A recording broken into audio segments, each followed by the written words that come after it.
The rich CEO thought it was just another interview until his ex-wife walked in with 5-year-old twins. The reason she came would leave him speechless. But before we dive into the full story, let me know where you're watching from and what time it is. Now subscribe to the channel and let's get started. The winter air bit through Melissa Anderson's thin coat as she hurried along the crowded Queens sidewalk. At 23, she had mastered the art of navigating New York's streets while lost in thought, her mind already at the daily grind, the cafe where she'd worked for the past 2 years. Today's shift wasn't just another day of serving coffee and deflecting unwanted advances from businessmen. Today, she carried a secret that made her steps lighter despite the December chill. 8 months ago, Jonathan Reynolds had walked into her life with his perfectly tailored suit and that smile that seemed reserved just for her. She still remembered the first time he'd come into the cafe, his presence immediately commanding attention among the regular crowd of construction workers and local office employees. "Just a black coffee, please," he had said, his eyes meeting hers with unexpected warmth. Unlike the other suits who barely looked up from their phones, he'd actually seen her.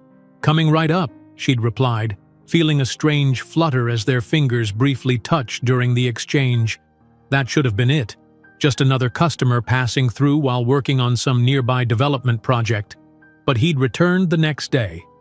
And the next.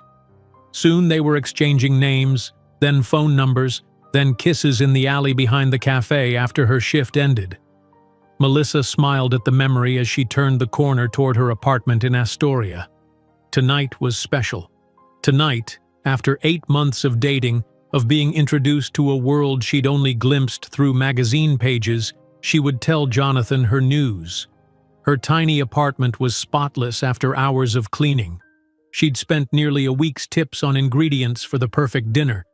The table was set with the mismatched but clean dishes she'd collected over the years, a far cry from the fine china at the restaurants Jonathan took her to, but she'd arranged everything with care. At 7 o'clock sharp, his distinctive knock sounded at her door. 3 gentle taps, then 2 quick ones, their little code. Her heart raced as she smoothed down her dress, the nicest one she owned, bought on clearance but still elegant enough, she hoped. "It smells amazing in here," Jonathan said as he entered, handing her a bottle of wine that probably cost more than her electric bill. At 27, he carried himself with the confidence of someone who had never questioned his place in the world. His dark hair was perfectly styled, his gray suit immaculate despite a full day at Reynolds Enterprises, where he held an executive position under his father, Theodore Reynolds. "I wanted tonight to be special," Melissa replied, accepting his kiss before leading him to the small table where candles flickered. Dinner progressed perfectly. She'd practiced the recipe for coq au vin 3 times to get it right, and Jonathan seemed genuinely impressed. They talked about his day, a tense meeting with investors, a new development project in Brooklyn. She listened attentively, as she always did, fascinated by his world of high-stakes negotiations and million-dollar decisions. It was so different from her own reality. Raised by a single mother who worked nursing shifts, Melissa had been studying business administration at Queens College before her mother's illness forced her to pause her education. 2 years later, she was still on break, working double shifts to help with medical bills while her dreams of finishing school slipped further away. As they finished the wine, Melissa felt her courage building. Now was the moment. "Jonathan, there's something I need to tell you," she began, her voice steady despite the butterflies in her stomach. He looked up, his blue-gray eyes curious. "You sound serious." "I am." She took a deep breath. "I'm pregnant, 2 months along." The silence that followed stretched into an eternity. She watched as Jonathan's expression transformed, the warmth draining from his face like water down a drain. His jaw tightened, eyes narrowing slightly as he set down his wine glass with deliberate care. "I see," he finally said, his voice suddenly as cold as the wind outside. "This wasn't in my plans, Melissa." She had prepared for surprise, even shock, but not this. this calculating distance that seemed to erase 8 months of intimacy in an instant. "It wasn't in mine either," she said softly. "But I thought we could figure it out together." Jonathan straightened in his chair, adjusting his cuffs, a nervous habit she'd noticed during stressful business calls. "You have to understand my position. My father has certain expectations. The Reynolds name carries weight. I know your family is important to you, but my father would never accept that the heir to Reynolds Enterprises was seriously involved with someone of your level." The word sliced through her. Level. As if she existed on a lower plane of humanity. "My level?" she repeated, her voice barely audible. "Be realistic, Melissa." His tone was now entirely businesslike. "You're a sweet girl, but you haven't even finished college. You don't know my world, how it operates. You don't bring any useful connections to my career. You're just too ordinary. Boring, really." He sighed as if explaining something obvious to a child. "You could never be a Reynolds." Each word landed like a physical blow. Melissa sat perfectly still, her hand unconsciously moving to her stomach. "I should go," Jonathan said, standing up. "I need time to think about this situation." He left without touching his dessert, the door closing behind him with a quiet click that somehow hurt more than if he'd slammed it. Melissa remained at the table, surrounded by the remnants of her carefully prepared meal, candles still flickering cheerfully, mocking the devastation that had just occurred. 2 days passed without a word from Jonathan. Melissa moved through her shifts at the cafe like a ghost, mechanically pouring coffee and making change. On the 3rd day, a text message arrived. "Plaza Hotel, Oak Room, 7 p.m. We need to discuss options." Options. As if their child were a business problem to be solved. That evening, she found herself walking through the ornate lobby of the Plaza Hotel, feeling painfully out of place. In the Oak Room, Jonathan waited at a corner table, looking impeccable in an Italian suit she recognized from the shopping trip they'd taken to Fifth Avenue, where he'd spent more on one tie than she made in a week. "Thank you for coming," he said formally, standing as she approached but not pulling out her chair. A waiter appeared instantly. Jonathan ordered scotch. Melissa asked for water. "I've given our situation considerable thought," he began once they were alone. His tone was calm, detached, the same voice he used when describing challenging negotiations. "This is obviously not ideal timing for either of us." Melissa waited, her hands clasped tightly in her lap. "I've prepared something that I believe will help you move forward." He reached into his suit jacket and withdrew a cream-colored envelope, sliding it across the polished table toward her. "There's $50,000 here. Enough to take care of the problem and start fresh somewhere else, perhaps in another city. It would be better for everyone involved." Tears welled in Melissa's eyes, sliding silently down her cheeks. With trembling fingers, she picked up the envelope, then deliberately tore it in half without opening it. "I'm not a problem to be solved with money, Jonathan, and this child is not a mistake to be erased." His expression hardened. "Then be practical. How will you support it? Where will you live? How long do you think you'll last as a pregnant waitress?" The calculated cruelty in his voice was worse than anger. "You have no structure whatsoever, Melissa. Without me, you're nothing." The final words echoed in the elegant room. Melissa stood, her chair scraping loudly against the floor. "I guess we'll find out," she said quietly, turning to leave. "Melissa," he called after her, his voice tight with frustration. "Don't be stupid. Take the money." She didn't look back, walking with as much dignity as she could muster through the restaurant filled with wealthy diners who never spared her a glance. Outside, the December night had turned bitter cold. Melissa walked aimlessly through the streets of Manhattan, the wind cutting through her inadequate coat.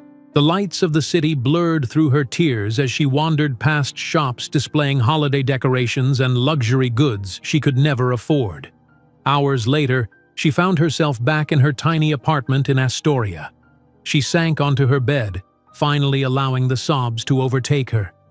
She cried until no more tears would come, clutching her still flat stomach. "I'm sorry," she whispered to the life growing inside her. "I'm so sorry you won't have a father." As the night deepened, Melissa's tears gradually subsided. She sat up slowly, wiping her face with the back of her hand. Moving to her small desk, she opened her laptop and began searching for information on pregnancy resources, single mother support groups, and flexible online courses. At 3 a.m, exhausted but clear-headed, she made a list of everything she would need to do. Find a better-paying job that wouldn't fire her for being pregnant, look for affordable housing options, research childcare costs, finish her degree somehow. Each item seemed impossible, a mountain too steep to climb. Jonathan's cruel words echoed in her mind. "Without me, you're nothing." But as dawn began to lighten the sky outside her window, something shifted inside Melissa. A seed of determination took root where despair had reigned hours before. "We'll be okay," she promised her unborn child, her hand resting protectively over her stomach. "Somehow, we'll make it. And one day, I'll prove him wrong. About everything." As that cold December morning broke over New York City, Melissa couldn't possibly know that 15 years later she would be commanding a billion-dollar empire, or that fate would place her face to face with the man who said she was nothing. The pregnancy test lay on the bathroom counter, its 2 pink lines staring back at Melissa like a sentence. A sentence to what? She wasn't yet sure. Her hand trembled as she reached for her phone to check the time. She was already late for her shift at the daily grind, but the manager had been understanding lately, noticing the dark circles under her eyes and her occasional dash to the bathroom to fight waves of morning sickness. January in New York was unforgiving. As Melissa hurried down the slushy sidewalk, she pulled her coat tighter around her still flat stomach. 2 weeks had passed since that devastating night at the Plaza Hotel. 2 weeks of tears, sleepless nights, and a gradual budding determination that grew stronger with each passing day. "Sorry I'm late, Maria," Melissa called as she rushed through the back door of the cafe, tying her apron with practiced fingers. "Third time this week, girl," Maria replied, but her eyes were soft with concern. "You doing okay? You look pale." "Just a bug," Melissa lied, grabbing a coffee pot. The smell hit her like a wall, and she breathed shallowly through her mouth. The morning rush kept her too busy to dwell on her situation, but during a rare quiet moment, she slipped into the small office at the back of the cafe and called her doctor's office. As she suspected, the home test had been correct. At nearly 10 weeks pregnant, Melissa Anderson was officially expecting. What she didn't expect was the news that came during her first ultrasound appointment 3 weeks later. "Do you see this?" Dr. Chen asked, pointing to the grainy black and white screen. "And this? Congratulations, Ms. Anderson, you're carrying twins." The technician smiled at Melissa's stunned expression. "Would you like to hear the heartbeats?" When the rhythmic swooshing filled the small examination room, something shifted inside Melissa. These weren't just a problem to be solved or a situation to be managed. These were her children, 2 tiny lives depending entirely on her. "Twins," she whispered to herself later that night, sitting cross-legged on her bed with pregnancy pamphlets spread around her. Twins meant double the expenses, double the diapers, double everything. She placed a hand on her stomach, which had just begun to show the slightest curve. "We're going to figure this out," she promised them. The next morning, she gathered her courage and approached Maria just before the cafe opened. "I need to tell you something," Melissa said, twisting her apron in her hands.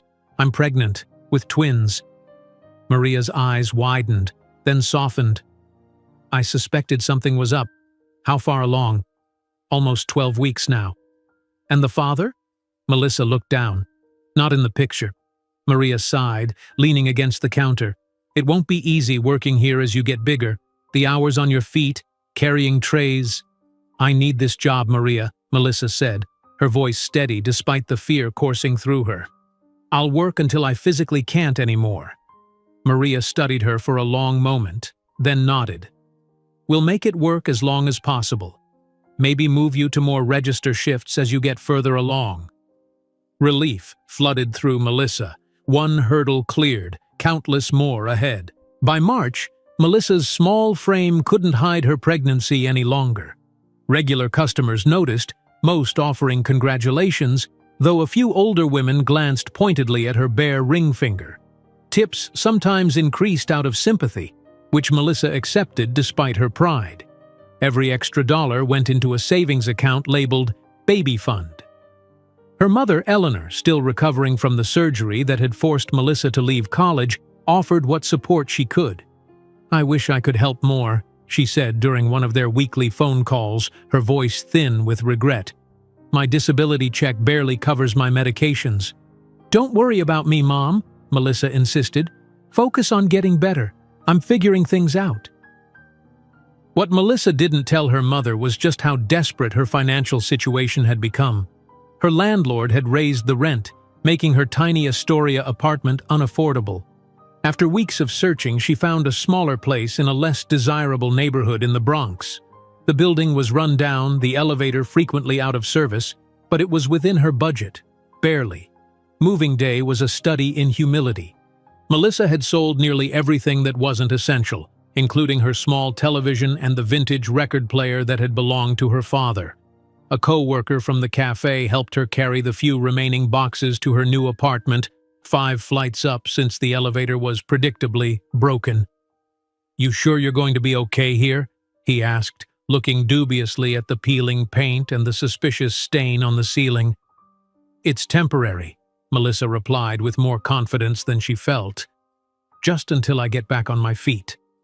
Alone that night in the unfamiliar space, surrounded by boxes and the distant sound of arguments through the thin walls, Melissa allowed herself 5 minutes of tears. Then, with methodical determination, she opened her laptop and began searching for work she could do from home. Her college Spanish proved useful when she found a company needing document translation. The pay was meager, but she could do it in the evenings after her cafe shifts. She also signed up for data entry jobs, typing medical records during the quiet hours when her pregnancy-induced insomnia kept her awake. By May, Melissa's body was changing rapidly. At 5 months pregnant with twins, she looked closer to 7 months with a single baby. Her feet swelled painfully during long shifts at the cafe. Customers whispered when they thought she couldn't hear. She's whispered when they thought she couldn't hear. "She looks ready to pop, and she's still working? Where's the father?" Maria caught Melissa grimacing as she rubbed her lower back during a particularly busy lunch rush. "Go sit down for 5 minutes," she ordered. "You're no good to me if you collapse." "I'm fine," Melissa insisted, though dark spots danced at the edges of her vision. "It wasn't a suggestion," Maria said firmly, taking the coffee pot from Melissa's hand. In the back office, Melissa sank gratefully into a chair, elevating her swollen ankles on an empty milk crate. She closed her eyes, just for a moment. The next thing she knew, Maria was shaking her gently. "Melissa? Honey, wake up." She blinked, disoriented. "How long was I out?" "Almost an hour. I covered your tables." Maria's face was tight with concern. "This isn't working anymore. You need rest."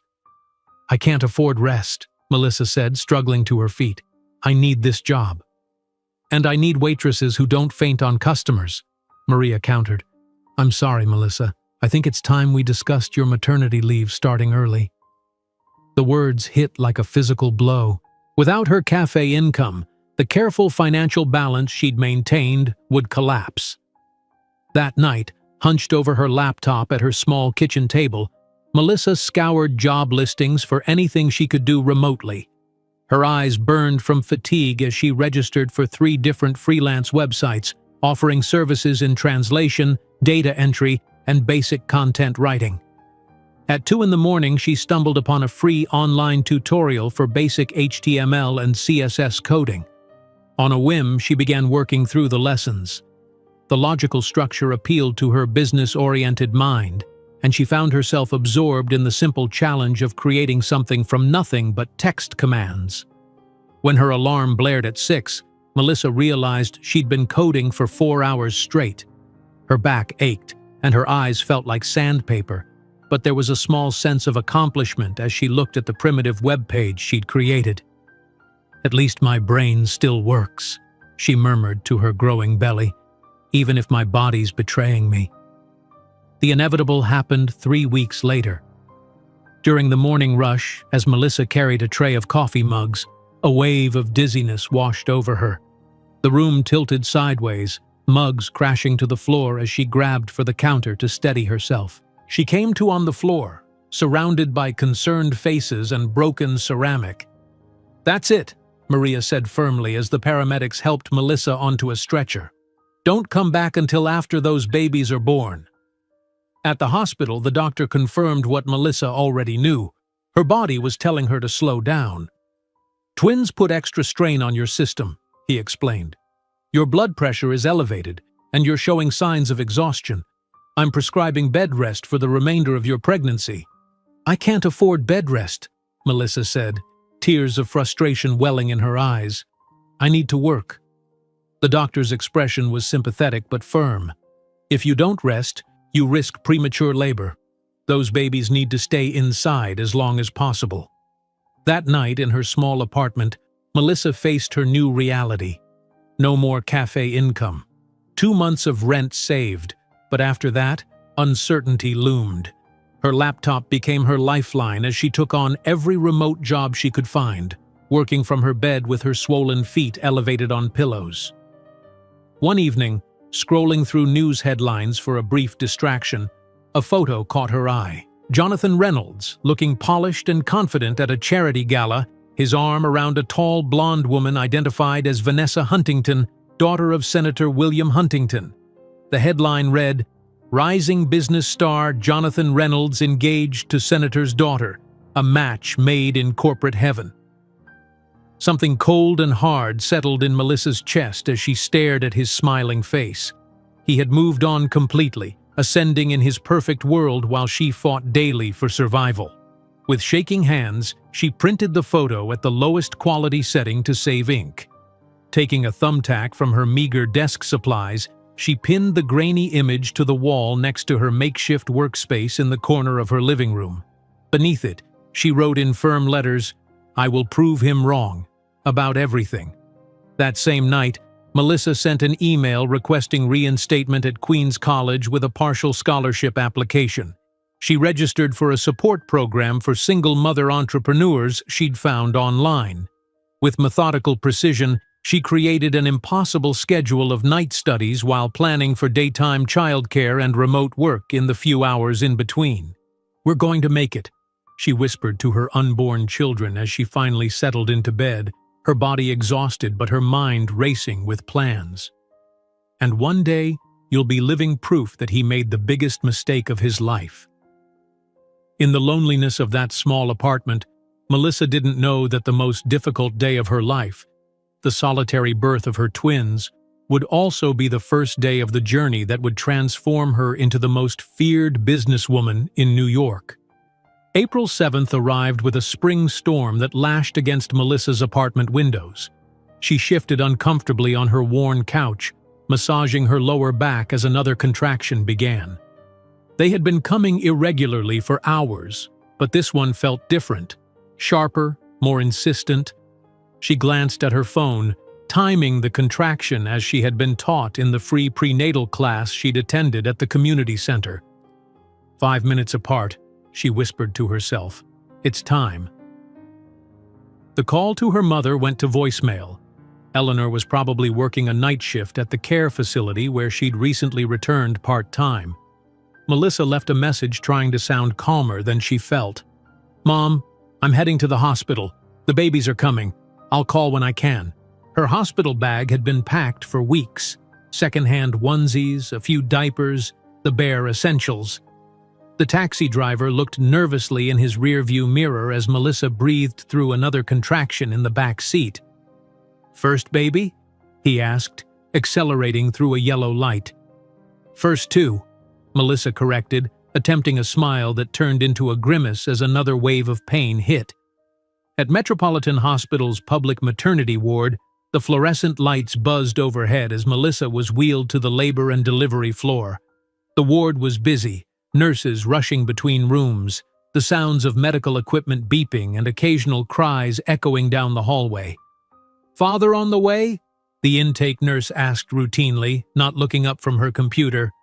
"No father," Melissa replied, her voice steady despite the ache the question caused. "It's just me." The nurse glanced up then, her expression softening slightly. "Emergency contact?" "My mother, but she's working. I left her a message." As she was settled into a shared labor room with only a thin curtain separating her from another moaning woman, Melissa felt a moment of pure terror. She was truly alone in this most vulnerable moment of her life. "Deep breaths," encouraged a kind-faced nurse named Rita, who checked Melissa's dilation. "You're already at 6 centimeters. These babies are eager to meet you." The next hours blurred into a haze of pain, clinical instructions, and the strange liminal space between being one person and becoming 3. Without a partner to advocate for her, Melissa found herself having to make decisions between contractions, her mind struggling to focus through the pain. "Would you like an epidural?" a harried anesthesiologist asked, already preparing the needle. "Can I afford it?" Melissa gasped, genuinely uncertain what her state insurance would cover. The doctor and nurse exchanged a glance.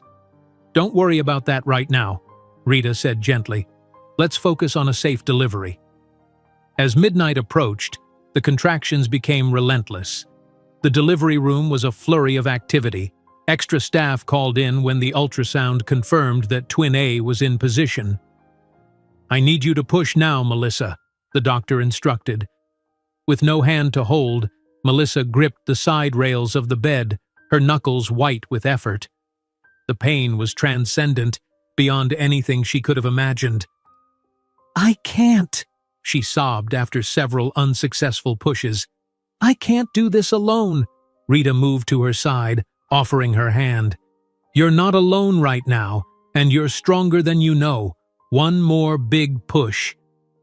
Gathering every ounce of strength, Melissa bore down with a primal cry that seemed to come from somewhere beyond herself. "Here's your daughter," the doctor announced as a tiny, wrinkled form emerged, her indignant wail filling the room. "Time of birth 12:17 a.m. They placed the squirming infant briefly on Melissa's chest, a moment of wonder before they whisked her away to be checked. No time to marvel. Twin B was coming. 14 minutes later, at 12:31 a.m. on April 8th, Ethan Anderson made his entrance into the world, smaller than his sister but with healthy lungs that announced his arrival forcefully. "You did it," Rita said, squeezing Melissa's shoulder as the medical team tended to the newborns. "Both babies look great. Small, but that's expected with twins." Lying in the recovery bed later, a baby in each arm, Melissa experienced a love so fierce it took her breath away. Emma, 5 pounds 3 ounces, had a dusting of dark hair and a serious expression. Ethan, 4 pounds 11 ounces, was slightly jaundiced but alert, his tiny hand gripping her finger with surprising strength. "Hello, my loves," she whispered, studying their perfect faces. Their eyes, still the unfocused blue of newborns, nevertheless showed hints of the gray-blue shade they would inherit from their father.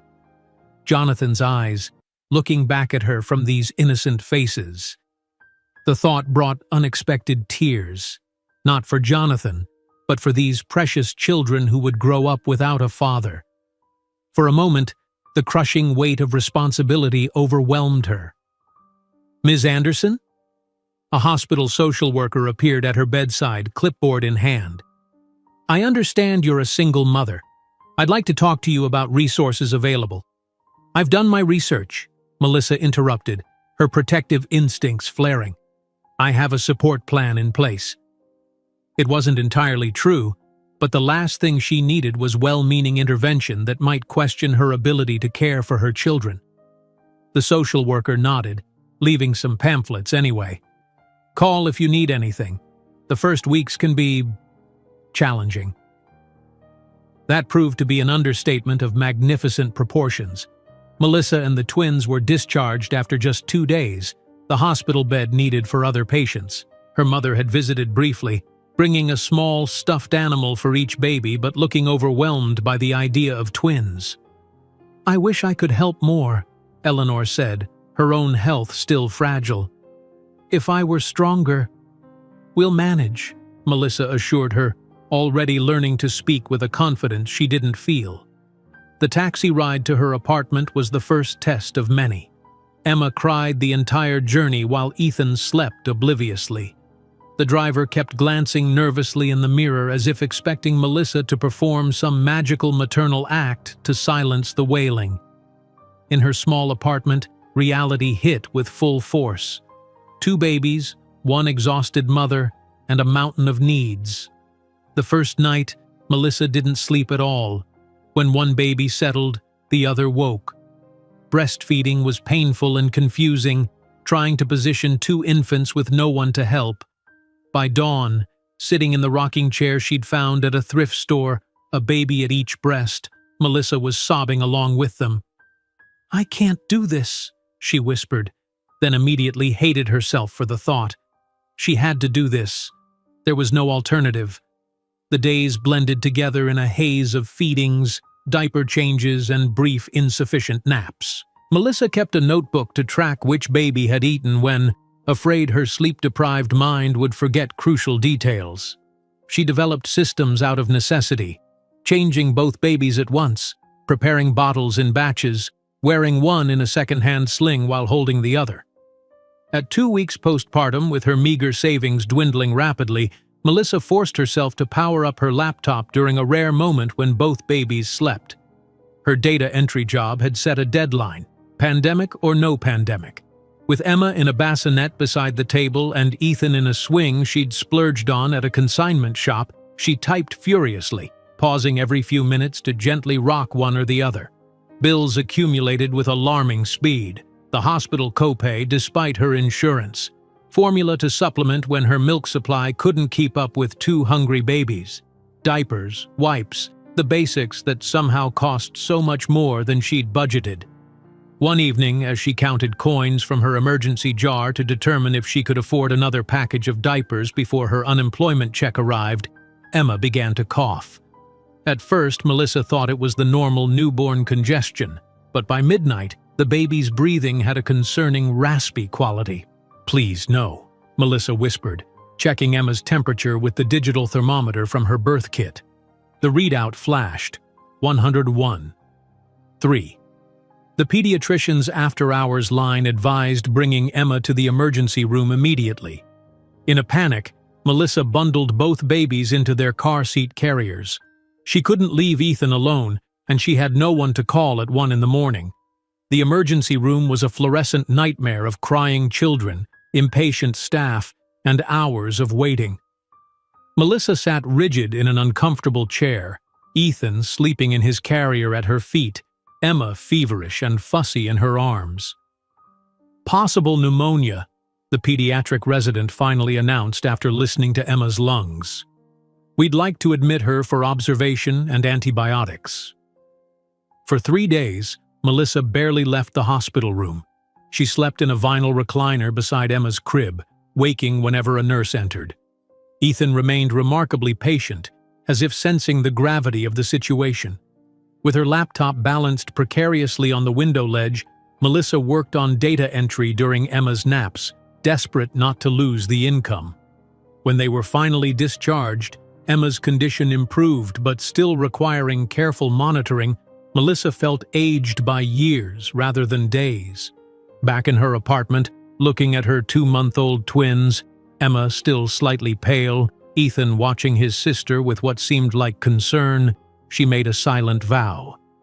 "We're going to build something better than this. I promise you both." That night, after finally getting both babies to sleep, Melissa checked her email to find a response from Queen's College. Her application for reinstatement with a partial scholarship had been approved for the fall semester. With trembling fingers, she typed an acceptance response, then created a complex schedule on a large paper calendar. Daytime would be for the twins. Evening classes would be attended online while they slept. The midnight to 4 a.m. shift would be for freelance work. Sleep would happen somehow. As she finalized her impossible schedule, an elderly neighbor knocked softly on her door. Mrs. Chen from the apartment next door had heard the babies crying and offered something unexpected: help. "I raised 5 children," she said matter-of-factly. "I can watch your babies a few hours each week while you study or rest. Every mother needs help, dear." Tears of gratitude filled Melissa's eyes. It wasn't much, but it was something.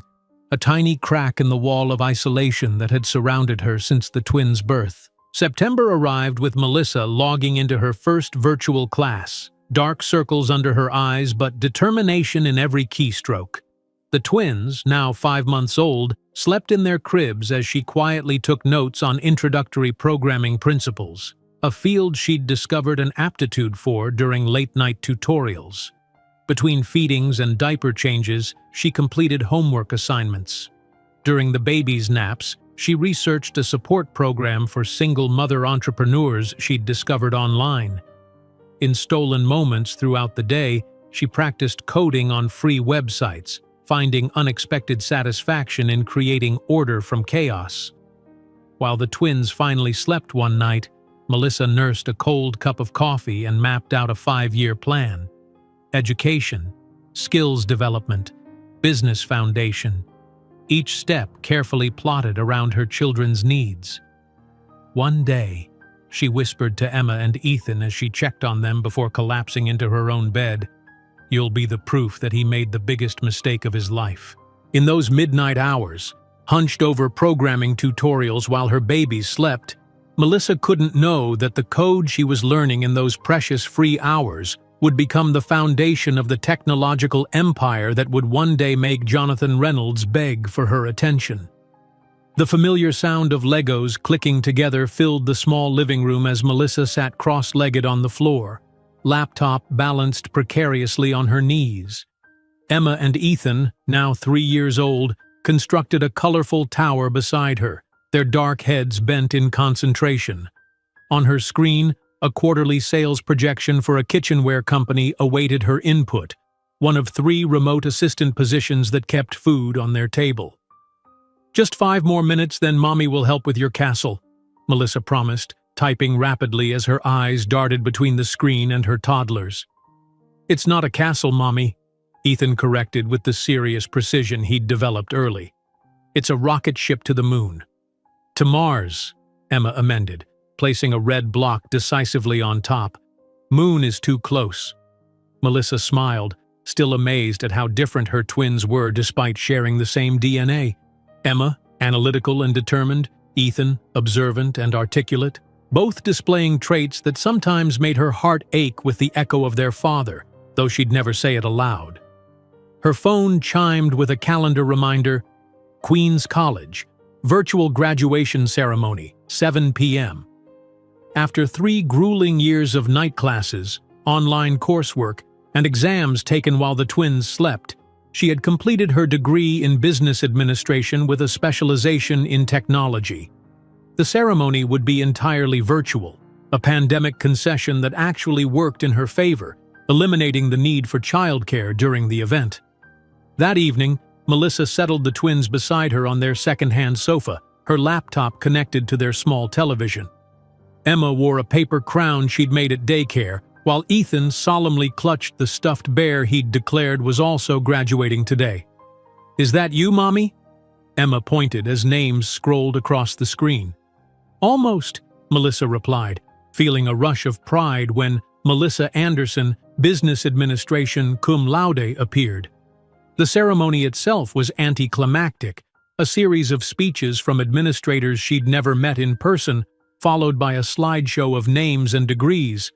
Yet, as the final notes of pomp and circumstance played through the tinny speakers, Melissa found herself blinking back unexpected tears. "Why are you crying?" Ethan asked, patting her hand with concern. "Are you sad?" "No, sweetheart. Sometimes people cry when they're very happy," she explained, pulling both children into a tight hug. and I'm very, very happy right now." Later that night, after tucking the twins into their beds in the small second bedroom of their apartment, Melissa carefully placed her printed degree in a dollar store frame. It wasn't just a piece of paper. It was proof of impossibilities overcome, of thousands of late nights and early mornings, of determination that had sometimes been the only thing keeping her going.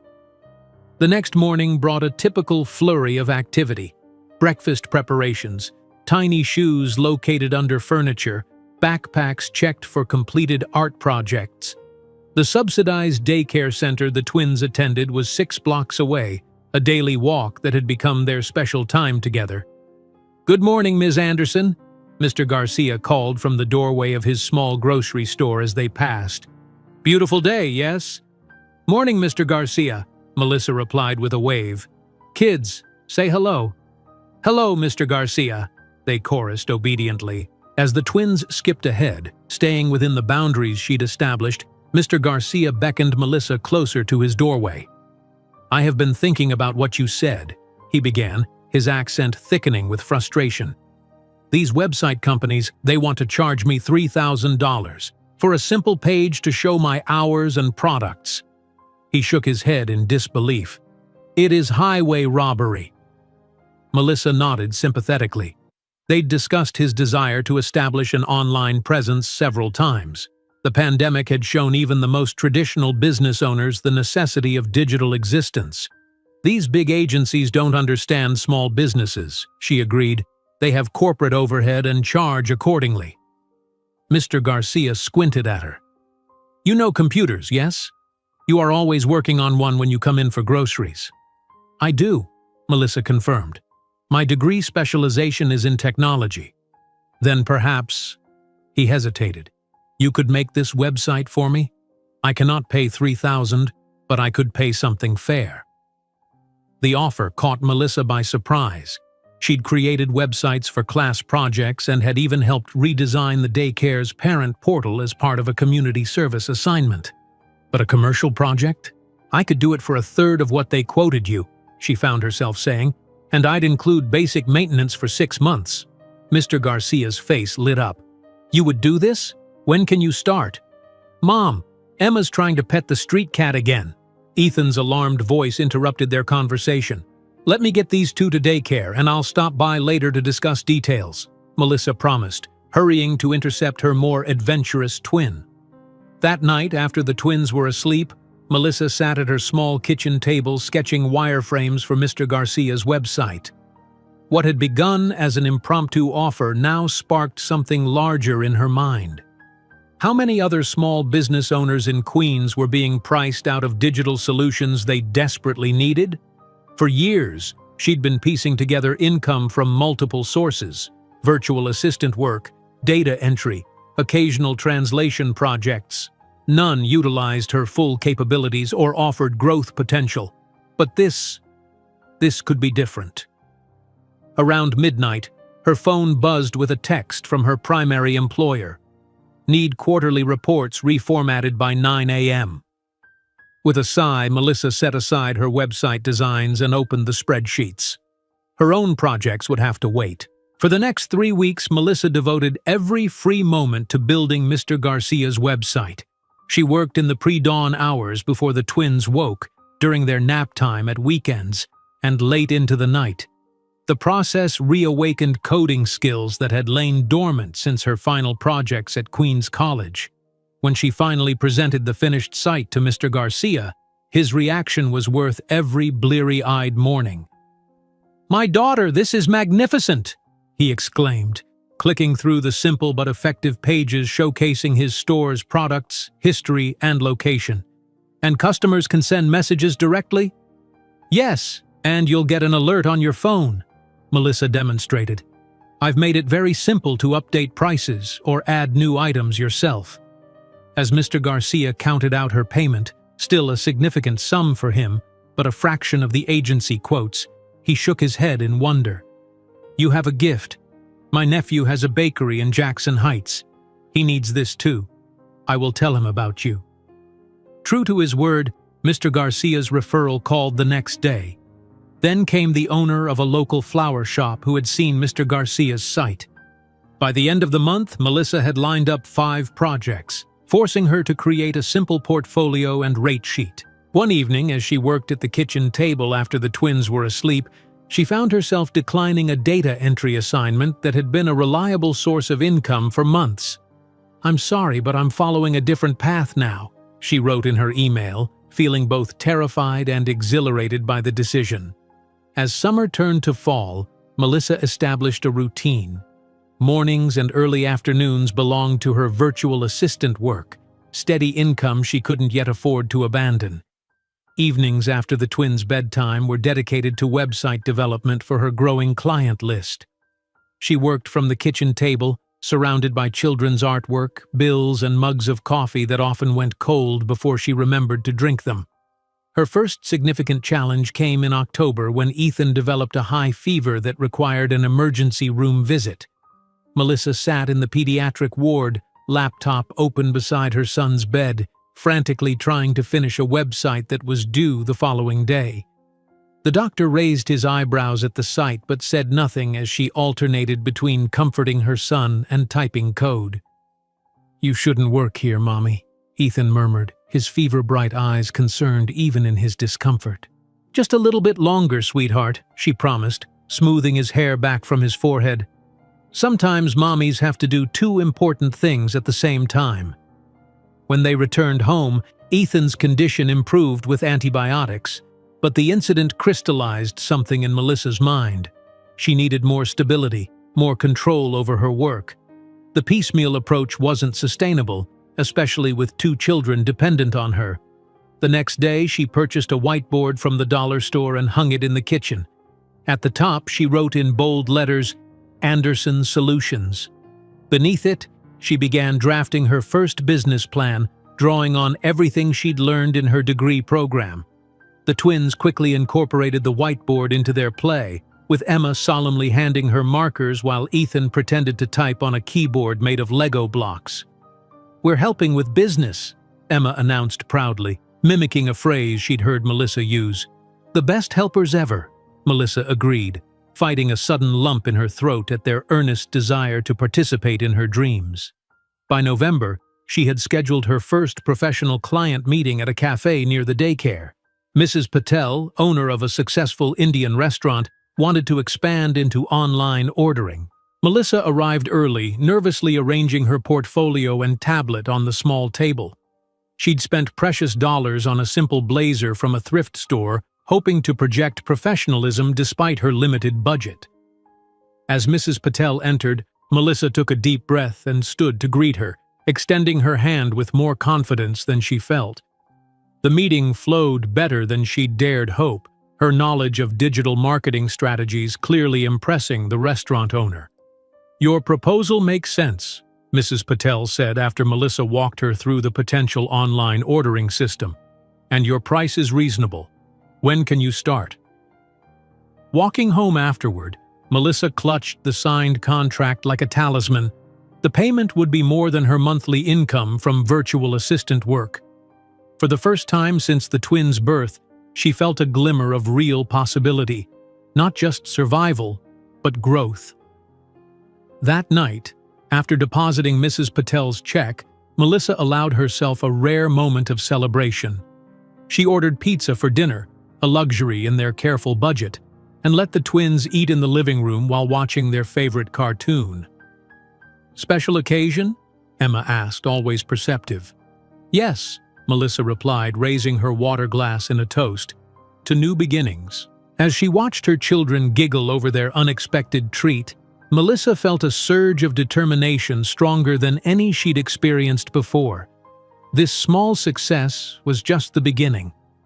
Looking at the name Anderson Solutions on the whiteboard, Melissa couldn't predict that in less than a decade that name would crown a Manhattan skyscraper, visible from the office window where Jonathan Reynolds would struggle to save his company from bankruptcy. The name Anderson Solutions stared back at Melissa from the whiteboard, filled with possibilities she was only beginning to grasp. The pizza night with the twins had marked a turning point, a moment when survival gave way to ambition. Over the next several months, her client list expanded steadily, each successful project building her confidence and portfolio. By early 2012, with the twins approaching their third birthday, Melissa found herself turning away projects simply because she couldn't manage them alone. One February morning, as a light snow fell outside their apartment window, Melissa made a decision that terrified and exhilarated her in equal measure. Seated at her kitchen table, she carefully reviewed the business plan she'd been refining for months, then picked up her phone and dialed the number for Queens Community Bank. "I'd like to schedule an appointment to discuss a small business loan," she said, her voice steadier than the nervous flutter in her stomach. 3 days later, dressed in her best thrift store blazer and clutching a leather portfolio she'd splurged on for the occasion, Melissa sat across from Mr. Peterson, a loan officer whose skeptical expression hadn't changed since she'd entered his office 15 minutes earlier. "Let me make sure I understand," he said, glancing through her meticulously prepared documents. "You want $25,000 to start a web development company, but you have no commercial office space, minimal equipment, and no employees." "That's what the loan would provide," Melissa explained, maintaining eye contact despite his dismissive tone. "I've included detailed projections based on my existing client base and growth rate. The loan would fund office space, professional equipment, and one initial hire." Mr. Peterson leaned back in his chair, studying her with narrowed eyes. "I see you're a single mother of twins. That's a significant responsibility." "It's my motivation," Melissa countered. "I know that traditional lenders look for collateral and guarantees. I don't have those. What I have is a proven concept, existing clients willing to provide references, and determination that I'd put up against any guarantee." For nearly an hour, she answered his increasingly specific questions about market analysis, competition, and revenue models. When she finally emerged from the bank, the crisp air felt like victory against her flushed cheeks. She hadn't received an answer yet, but she'd held her ground under scrutiny, something the old Melissa would never have managed. 2 weeks of anxious waiting followed, during which she continued building websites by night while the twins slept and working her virtual assistant jobs by day. When the call finally came, Melissa was helping Emma put on her shoes for daycare. "Ms. Anderson, this is James Peterson from Queens Community Bank. I'm pleased to inform you that your loan application has been approved." Her hand trembled as she thanked him, quickly ending the call before he could hear the sob of relief that escaped her. Emma looked up with concern. "Happy tears," Melissa explained, kneeling to hug her daughter. "Very happy tears." The following month was a whirlwind. With loan funds deposited in her newly established business account, Melissa secured a small office space in a weathered building in Long Island City. The rent was reasonable precisely because the building had seen better days, but the location was convenient, just 15 minutes from the twins' daycare. The day she signed the lease, Melissa brought Emma and Ethan to see their mother's first real workplace. Their footsteps echoed in the empty room as they ran from one end to the other, their excited voices bouncing off the bare walls. "Can we color on the walls, Mommy?" Ethan asked, his voice hopeful. "Not these walls, buddy," Melissa laughed. "But maybe we can put up some of your artwork when I get furniture." Standing in that empty space watching her children explore, Melissa felt a moment of panic. What if she failed? What if this leap of faith ended with them worse off than before? The weight of the loan, the responsibility of potentially hiring someone. It suddenly felt overwhelming. Then Emma tugged at her hand. "Is this where you're going to make computer magic, Mommy?" The simple question grounded her. "Yes, sweetheart. This is where I'm going to try." With limited funds, Melissa furnished the office frugally, second-hand desks, affordable computers, and the bare minimum of office supplies. Her priority was hiring someone with technical skills that complemented her own, allowing her to focus on client relations and business development. After interviewing 5 candidates, Melissa met Sarah Chen, a recent computer science graduate whose resume had been rejected by 12 companies. The young woman sat nervously in the still, sparse office, hands clasped in her lap. "To be honest, Ms. Anderson, I'm not sure why you wanted to interview me. Everyone else says I need more experience, but no one will give me the chance to get it." Melissa studied the young woman, recognizing the frustration in her voice. "Tell me about the project you mentioned in your email, the inventory system you built for your father's restaurant." Sarah's face lit up as she described the database she'd created, explaining the technical challenges with growing animation. Her passion was evident, her solutions clever despite limited resources. "Why hasn't anyone hired you?" Melissa asked when Sarah finished. Sarah's smile faded. "They all say the same thing. No commercial experience. Need more portfolio projects. Come back in a year." She sighed. "But I can't build a professional portfolio without professional work." Melissa nodded slowly, making her decision. "I know exactly how that feels. The impossible cycle of needing experience to get experience." She extended her hand across the desk. "You're hired." The look of shock on Sarah's face was worth every penny of the modest salary Melissa had budgeted. "Really? Just like that?" "Just like that. We start Monday." With Sarah handling technical development, Melissa could focus on growing their client base. The arrangement worked better than she'd dared hope. Sarah's fresh coding skills complemented Melissa's business acumen and client management experience. Together, they created websites and simple e-commerce solutions for a growing roster of small businesses throughout Queens. The twins became fixtures in the office during late afternoons and weekends. A corner was designated as their space, stocked with books, toys, and art supplies. They quickly adapted to the routine, sometimes sitting quietly with their activities, other times chattering with Sarah about her computer magic. By summer, Anderson Solutions had established a solid reputation among local businesses. Melissa had repaid 3 loan installments on time and was beginning to draw a small but consistent salary. The precarious balance felt almost stable, until a Tuesday morning in July when her phone rang during breakfast. "Ms. Anderson? This is Michael Thompson from Thompson Hardware." One of their largest clients, his project was nearly complete. "I'm sorry to do this, but I need to cancel our contract." Melissa's stomach dropped. "May I ask why? If there's an issue with the work—" No, the work is excellent," he interrupted. "It's my situation. My son was in an accident, medical bills are piling up, and I need to redirect the funds. I know this puts you in a difficult position." After reassuring him about his son and ending the call as graciously as possible, Melissa sat motionless at her kitchen table. The Thompson project represented nearly 30% of their projected quarterly income. Without it, making the next loan payment while covering Sarah's salary would be impossible. That night, after putting the twins to bed, Melissa didn't allow herself the luxury of panic.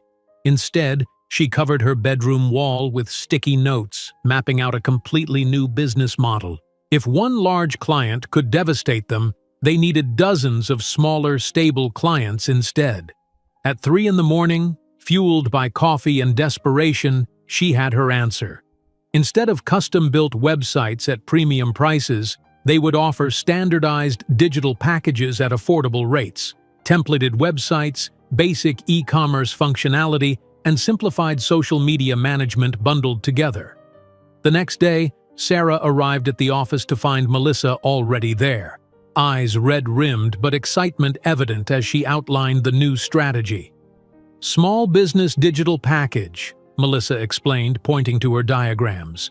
3 tiers of service, standardized components we can implement efficiently, monthly maintenance fees for ongoing revenue, lower per-client profit, but higher volume and more stability. Sarah frowned, studying the technical specifications. "We'd need to build robust templates, standardize our processes." "It's doable, but can we find enough clients quickly?" "We have to," Melissa said simply. They worked frantically for 2 weeks, developing the templated solutions and marketing materials. Melissa called every contact in her network, offered free consultations, and even went door-to-door in commercial districts. Her pitch was simple. Professional digital presence at prices small businesses could actually afford. The response was tentative at first. One local restaurant signed up, then a boutique owner. By the third week, word began to spread. When 3 businesses signed contracts on the same day, Melissa returned to the office with a box of inexpensive cupcakes to celebrate. "We did it," she told Sarah, watching as the twins gleefully smeared frosting on their faces. 3 new clients in one day. The next significant test came in early September. The twins' regular babysitter called in sick 30 minutes before Melissa was scheduled to present their package to a promising potential client. With no time to find a replacement and Sarah deep in coding for another project, Melissa had no choice. "You're coming to Mommy's meeting," she told the twins as she hurriedly dressed them in their cleanest clothes. "And you need to be very, very quiet. Can you do that?" Both nodded solemnly, sensing the importance of the situation. The meeting took place in a small accounting firm whose owner had been reluctant to enter the digital realm. As Melissa set up her presentation, she settled the twins in corner chairs with coloring books and whispered reminders to be silent. To her amazement, they complied perfectly. Ethan drew methodically, completely absorbed in his artwork, while Emma watched the presentation with surprising interest, her eyes following Melissa as she explained digital marketing concepts to the skeptical accountant. The meeting ended with a signed contract. As they left the building, Melissa knelt to hug her children. "You were amazing, absolutely perfect." "The man said yes because we were good?" Ethan asked. "He said yes because Mommy is good at her job," Melissa corrected, "but you two being so well-behaved definitely helped." That evening, Melissa paid the first installment on their bank loan, her hand trembling slightly as she clicked "Send" on the electronic transfer. The account balance that remained was frighteningly small, but they had 3 new clients and more prospects responding to their marketing. 2 weeks later, Melissa interviewed their second employee, a young salesperson named David who believed in their vision enough to accept minimum wage plus commission. With his addition, Anderson Solutions began to feel like a real company rather than an extended freelance operation. October brought another milestone. For the first time since the twins started daycare, Melissa arrived to pick them up before the final bell. Standing among the other parents, she felt a surge of accomplishment when Emma and Ethan spotted her and ran across the playground, shouting with excitement at the unexpected treat of having Mommy arrive early. That weekend, they installed the official Anderson Solutions sign on their office door, simple black letters on a white background, nothing fancy, but legitimate, professional. As Melissa unlocked the office Monday morning, the sight of that sign brought a lump to her throat. It represented so much more than a business name. It was proof of possibility, of second chances, of promises kept to her children and herself. In that small room in Queens with worn carpet and second-hand furniture, Melissa didn't know that she was planting the seeds of what would become, in less than a decade, the competitive nightmare that would keep Jonathan Reynolds awake at night.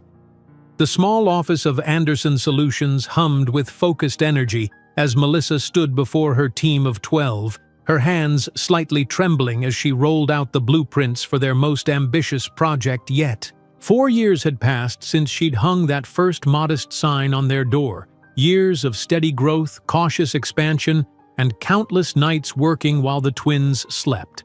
Now, in early 2016, she was about to risk everything they'd built. "Small Biz Suite," she announced, tapping the presentation displayed on the wall. "A complete digital solution for small businesses, online sales, inventory management, and digital marketing, all integrated in one affordable package." From the back of the room, Marcus, their lead developer, crossed his arms. "We're talking about a massive investment in R&D, nearly everything we have in reserve." "I understand the risk," Melissa acknowledged, "but I've analyzed the market. Small businesses are desperate for integrated solutions, but current options are prohibitively expensive or too fragmented to be useful." The room remained silent, the weight of her proposal heavy in the air. Their current model, custom websites and basic digital services, was profitable but limited in scale. This new direction would either elevate them to a new level or bankrupt them entirely. "Mom, I think you made a mistake here," came a small voice from the corner. 7-year-old Emma stood beside the whiteboard, pointing to a formula in Melissa's market size calculation. "You inverted these numbers." The tension broke as several team members chuckled. Melissa walked over to examine her daughter's observation, impressed and slightly embarrassed to find Emma was correct. "Thank you, Professor Emma," she said, correcting the figures. Her daughter beamed before returning to the children's corner, where Ethan was already absorbed in a book written in both English and Spanish, his latest fascination. The twins' presence in the office had become normal over the years. After school, they would settle into their designated space with homework and activities while Melissa worked. Their academic prowess had become increasingly evident, Emma showing remarkable aptitude for mathematics and science, while Ethan absorbed languages with extraordinary ease. After the meeting concluded with tentative agreement to move forward, Melissa stayed late, fine-tuning the project timeline. The office emptied gradually until only the soft clicking of her keyboard broke the silence. She didn't realize she had dozed off until she felt a small hand on her shoulder and opened her eyes to find Ethan carefully draping a blanket around her. "You fell asleep, Mom," he said matter-of-factly. "It's past midnight." Melissa rubbed her eyes, disoriented. "Where's Emma?" "Reading on the couch. I told her we should wake you, but she said you needed rest." The following weeks blurred into a relentless cycle of development sprints, investor presentations, and parental guilt. The Small Biz Suite consumed every waking moment that wasn't dedicated to the twins. Melissa's senior programmer, Lisa, voiced what others were thinking during a particularly tense coding session. "If this fails, we all lose our jobs," she said bluntly, rubbing her tired eyes. "Are you absolutely certain, Melissa?" Melissa paused, considering the weight of responsibility. 12 people depended on Anderson Solutions for their livelihoods. "Yes," she finally answered, "I'm certain." May brought twin milestones, Emma and Ethan's school awards ceremony, and the final development phase of Small Biz Suite.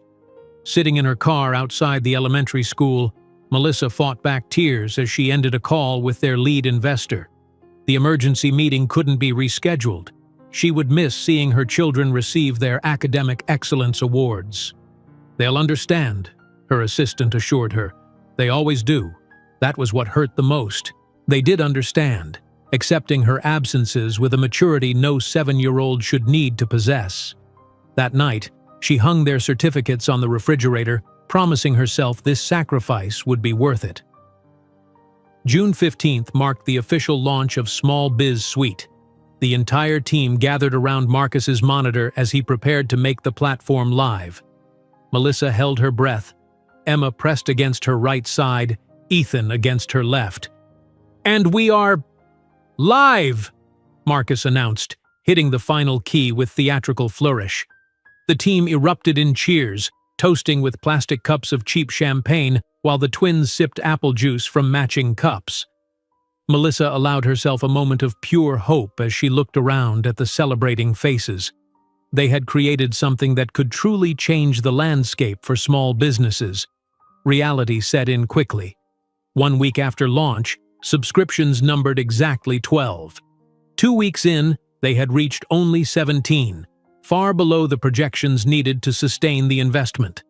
The office atmosphere grew increasingly tense as Melissa maintained an outward calm that belied her internal panic. In the privacy of the small bathroom, Melissa stared at her reflection, noting the dark circles under her eyes and the tension lines around her mouth.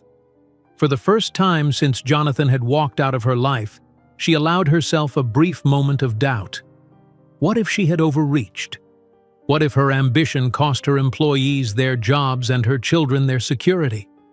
She splashed cold water on her face, dried it with a paper towel, and straightened her shoulders. 3 minutes of weakness was all she would permit herself. When she emerged, her smile was firmly back in place.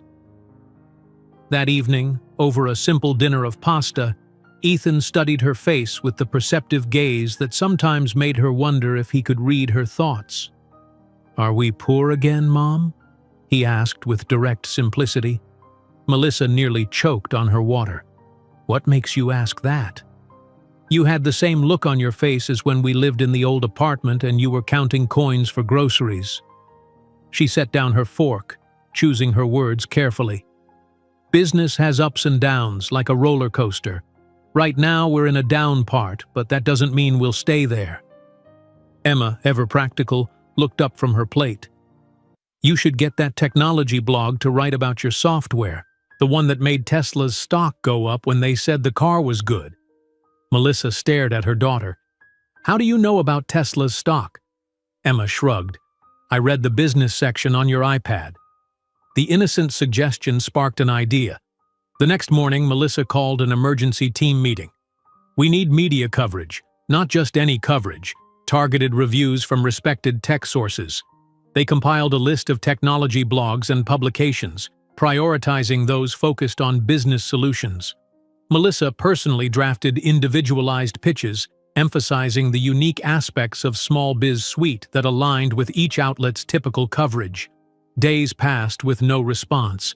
The team continued refining the product while Melissa fielded increasingly concerned calls from their investors. Then, on a rainy Tuesday afternoon, an email arrived that changed everything. TechCrunch is interested in reviewing Small Biz Suite for an upcoming feature on affordable business technology. The team held their collective breath during the 2 weeks it took for the review to be completed. When the notification finally appeared in Melissa's inbox, she gathered everyone around her desk, too nervous to open it alone. "Here goes nothing," she whispered, clicking the link. Silence fell as they read the opening paragraph, then the second. By the third, spontaneous cheers erupted. The headline said it all. "Small Biz Suite, the affordable solution. Small businesses have been waiting for."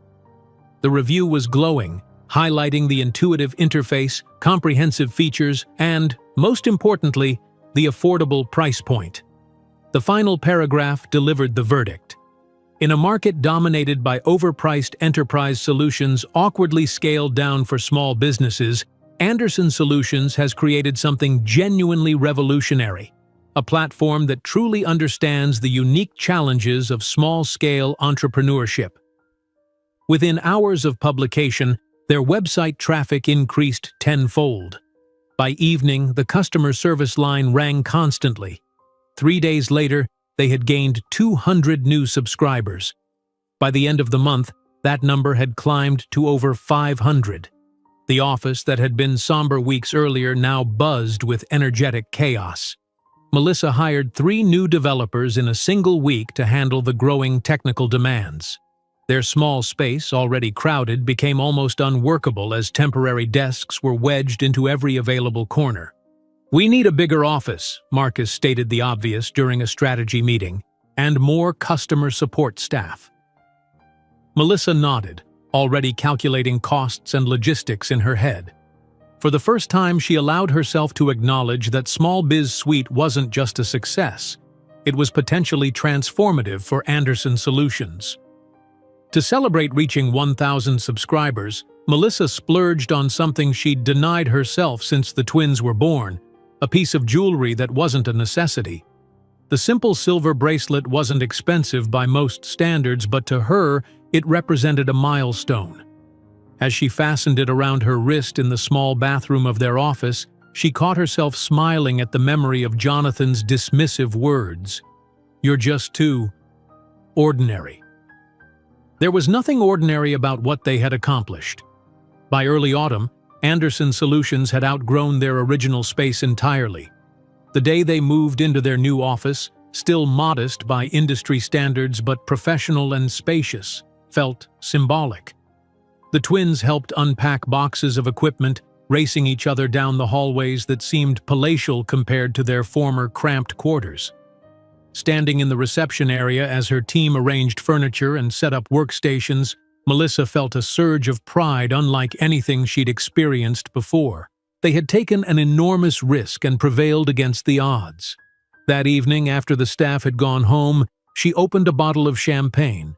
Real champagne this time, not the cheap sparkling wine from their launch, and poured small glasses for herself and her senior team members who had stayed to finish setting up the network. To Small Biz Suite, she toasted, raising her glass, and to all of you who believed in it when no one else did. As they clinked glasses in the half-furnished office still filled with moving boxes, Melissa couldn't imagine that in just 2 years she would be refusing a $5 million investment offer because she considered her company undervalued, or that her software would appear on the Business Innovations of the Year list alongside products from Jonathan's company. In the box-filled new office of Anderson Solutions, Melissa raised her glass of champagne, the golden liquid catching the last rays of sunset through the windows. The move represented more than just a change of location. It was tangible evidence of how far they'd come since those desperate days in her tiny apartment. Little did she know that a global crisis lurking just around the corner would become the catalyst that would transform her growing company into an empire. March of 2020 arrived with news reports of a mysterious virus spreading globally. By mid-month, New York City began shutting down as the pandemic tightened its grip. Melissa, now leading a team of over 100 people, made the swift decision to transition to remote work before official mandates were announced. "Everyone takes their equipment home today," she instructed during an emergency all-hands meeting. "IT will help establish secure connections. We're continuing operations without interruption." That evening, Melissa set up her workstation in the corner of the living room of her comfortable Brooklyn apartment. The twins, now 11 years old, watched with interest as she arranged dual monitors and testing her video conferencing setup. "Does this mean school is closing too?" Emma asked, already anticipating the answer. "Almost certainly," Melissa replied, adjusting her webcam. "They'll announce remote learning protocols soon." Within days, their prediction proved accurate. The family settled into a new routine, Melissa leading morning strategy meetings via video from her makeshift home office while the twins adapted to online classes with remarkable ease. Emma, who had been coding since she was 8, found the technological transition trivial, often helping her teachers troubleshoot their own technical issues. Ethan, now fluent in Spanish, French, and beginning Mandarin, arranged virtual language exchanges with students from around the world, turning global lockdown into an opportunity for cultural connection. One evening, as Melissa reviewed the latest analytics reports, Emma appeared at her side with a laptop. "Mom, look at this program I made," she said, turning the screen to show a simple but functional app. "It tracks pandemic statistics by neighborhood and calculates risk levels based on population density and reported cases." Melissa stared at her daughter's creation, a complex blend of pride and astonishment washing over her. "You built this for fun?" Emma nodded casually. "I was bored after finishing school assignments." From across the room, where Ethan was having an animated conversation in Spanish with his virtual exchange partner in Mexico, Melissa caught her son's eye. He gave her a small smile and a thumbs up before returning to his conversation, switching fluidly between languages as naturally as breathing. As weeks of lockdown stretched into months, something unexpected began happening at Anderson Digital Solutions. The company had expanded its name the previous year to better reflect their growing service offerings. While many businesses struggled to survive, ADS found itself overwhelmed with demand as companies of all sizes desperately sought digital solutions to stay operational during physical shutdowns. "We need to offer Small Biz Suite free for 3 months to businesses affected by the pandemic," Melissa announced during a virtual leadership meeting in April. The proposal was met with concerned looks from her financial team. "We'd be giving up significant revenue at a critical time," her CFO cautioned. "It's not just charity," Melissa explained. "It's strategic. Businesses that survive because of our platform will become loyal, long-term customers. And it's the right thing to do." The decision proved prescient. As word spread about the free offering, thousands of struggling small businesses migrated to Small Biz Suite. When the 3-month period ended, 92% converted to paying customers, many upgrading to premium tiers as they recognized the platform's value to their operations. By summer, it became clear that the family had outgrown their Brooklyn apartment. With both children needing their own space for virtual school and Melissa requiring a proper home office for managing her rapidly expanding company, She began searching for a larger place. "How would you feel about moving to a building with an elevator that actually works all the time?" she asked the twins over dinner one night. "And maybe having your own rooms?" Their enthusiastic response settled the matter. In August, during the brief lull in pandemic cases, they moved into a spacious 3-bedroom apartment in a doorman building in Park Slope. For the first time, Emma and Ethan each had their own bedroom, decorated to their distinct personalities. Emma's walls covered with mathematical formulas and coding posters, Ethan's featuring maps and language charts from around the world. The night after they moved in, Melissa sat alone in her new home office, reviewing the company's quarterly performance report. She checked the numbers 3 times, certain there must be an error. Anderson Digital Solutions had grown 300% in a single quarter. What had been a promising mid-sized tech company valued at $15 million at the beginning of the year was now being unofficially valued by industry analysts at over $100 million. As autumn arrived, Melissa found herself in unprecedented territory, entertaining serious investment offers from venture capital firms eager to fund ADS's expansion. She approached these meetings with the same methodical preparation she'd applied to every challenge since the twins were born, researching each potential investor thoroughly and consulting with trusted advisors. "We're prepared to offer $20 million for a 30% stake," proposed the managing partner of a prestigious VC firm during a Zoom meeting. "Your growth trajectory is impressive, and we believe we can accelerate it further." Melissa maintained her composed expression, though her heart raced at the figure, larger than she'd anticipated. "Thank you for the offer. I appreciate your confidence in our company. However, I'm not interested in relinquishing control of what we've built."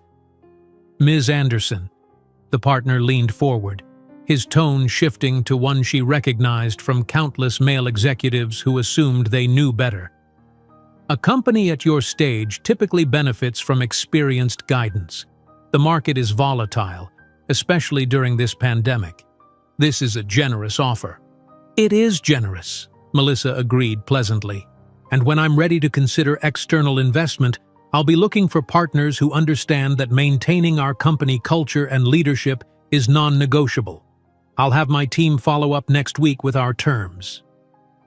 After ending the call, Melissa sat in silence, processing what had just happened. She had just declined $20 million, a sum that would have seemed unimaginable 3 years ago, because the terms didn't align with her vision. The realization was both terrifying and exhilarating. That evening, Emma showed Melissa an algorithm she had developed to improve the recommendation system in Small Biz Suite.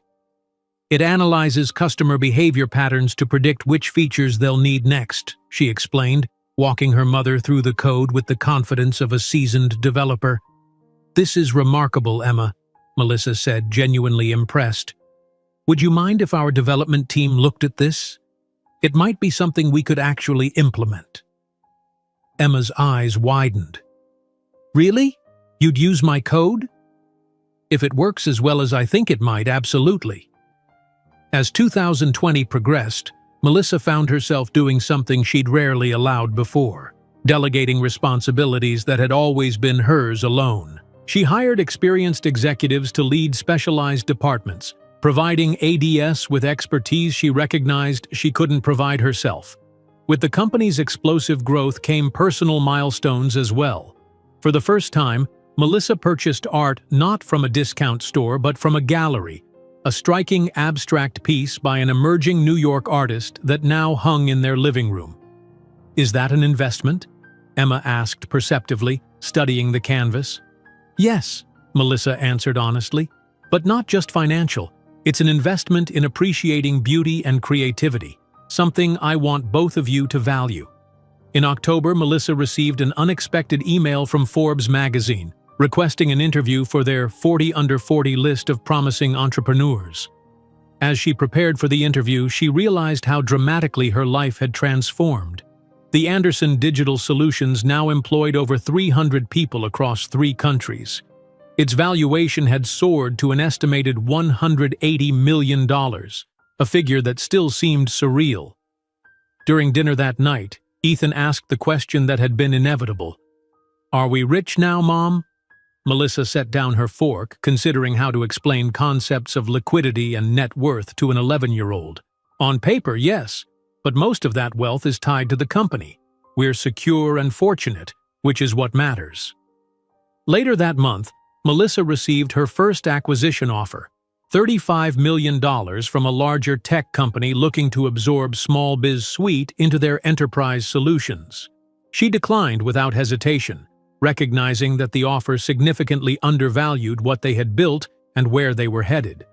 While browsing industry news one evening, a headline caught Melissa's attention. "Reynolds Enterprises struggles to adapt to digital marketplace."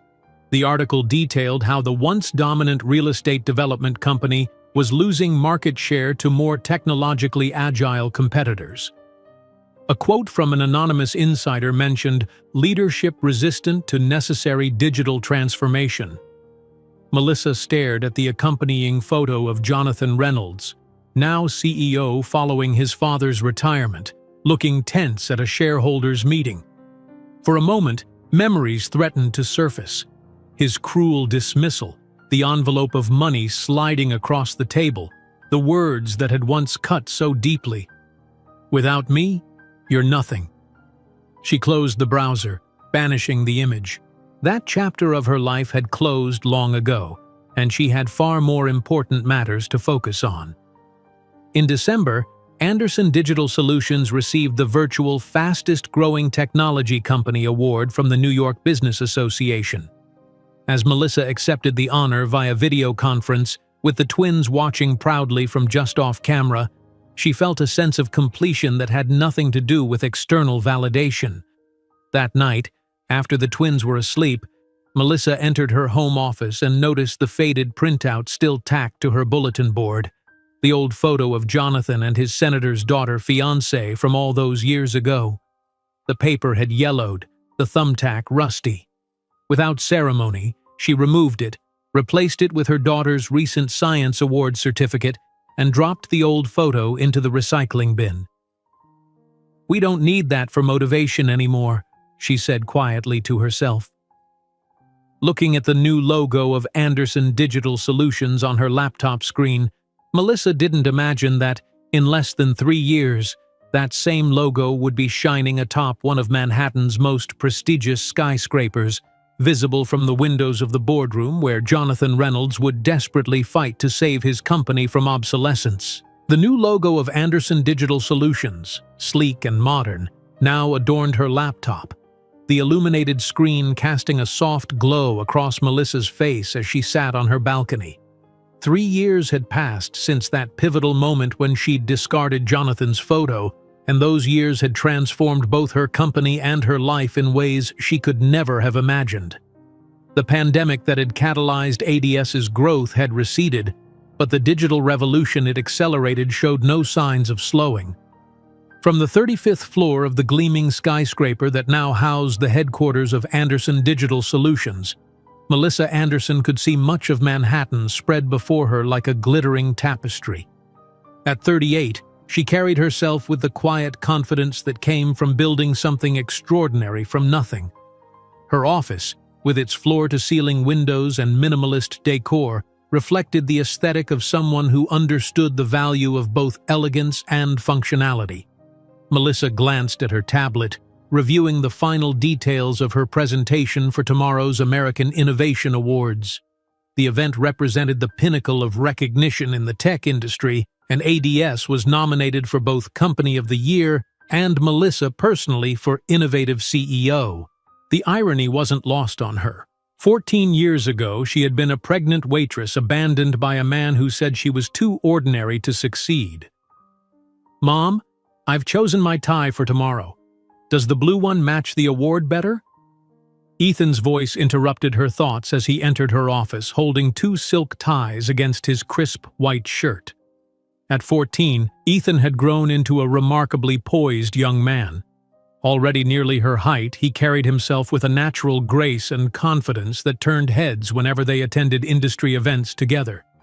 His linguistic talents had blossomed into full fluency in 5 languages, making him an invaluable unofficial ambassador when ADS expanded into international markets.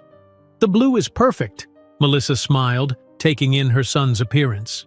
"Just remember you're a teenager, not a 40-year-old executive." Ethan rolled his eyes good-naturedly. "It's the American Innovation Awards, Mom. Even the janitors wear Armani." "Emma still working on her project?" Melissa asked, setting aside her tablet. "She says she's going to revolutionize renewable energy systems or something equally modest," Ethan replied with the affectionate sarcasm reserved for siblings who secretly admired each other. "I think she's finally wrapping up for science fair." After Ethan left to finish his preparations, Melissa allowed herself a moment of reflection. The last 15 years had indeed been a roller coaster of challenges and unexpected triumphs. After completing her business degree with a technology specialization while raising infant twins, she had identified a crucial market gap. Small businesses desperately needed accessible digital solutions. Starting with a modest loan of $25,000 and working from her kitchen table after the children were asleep, she had founded Anderson Solutions. Initially offering basic website development and digital marketing for small Queens businesses that couldn't afford established agencies, the company had found its niche. The turning point came in 2016 with the development of Small Biz Suite, an integrated software package that combined online sales, inventory management, and marketing at affordable prices. The product spread rapidly among small merchants, first in New York, then nationally. Each step of their growth had been painfully earned. Melissa had initially refused to seek large investors, preferring organic growth even if it meant progressing more slowly. When she finally opened for investment in 2018, the company was already valued at $15 million, and she maintained majority control. In 2020, during the pandemic, Anderson Digital Solutions exploded in value as businesses desperately needed to transition online. The company's market value had jumped to $180 million in just 8 months. Now, in 2023, ADS was valued at an astonishing $2.8 billion, employed more than 780 people across 3 countries, and Melissa had recently declined a Microsoft acquisition offer of $3.2 billion, considering it below the company's potential. The twins had thrived despite their father's absence.